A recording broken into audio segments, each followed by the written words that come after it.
അംഗൻവാടി പടിയിലിരുന്ന പിഞ്ചുകുഞ്ഞിനെ നെഞ്ചിൽ ചവിട്ടി താഴെയിട്ട ജീവനക്കാരി ഞെട്ടിക്കുന്ന ദൃശ്യങ്ങൾ പുറത്ത്. മഹാരാഷ്ട്രയിലെ പൻവേലിൽ അംഗൻവാടിയിൽ നടന്നതായി പറയുന്ന ഒരു സംഭവം സമൂഹമാധ്യമങ്ങളിൽ വലിയ പ്രതിഷേധത്തിന് ഇടയാക്കിയിരിക്കുകയാണ്.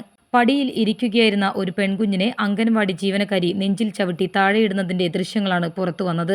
ദൃശ്യങ്ങളിൽ ചവിട്ടേറ്റ് നിലത്ത് വീണ കുഞ്ഞ് അലറിക്കരയുന്നതും പിന്നീട് മറ്റൊരു ജീവനക്കാരി കുട്ടിയെ എഴുന്നേൽപ്പിക്കാൻ ശ്രമിക്കുന്നതും കാണാം. സംഭവത്തിനിടെ ചില ജീവനക്കാർ ചിരിക്കുന്നതുപോലുള്ള ദൃശ്യങ്ങളും വീഡിയോയിലുണ്ടെന്നാണ് റിപ്പോർട്ടുകൾ.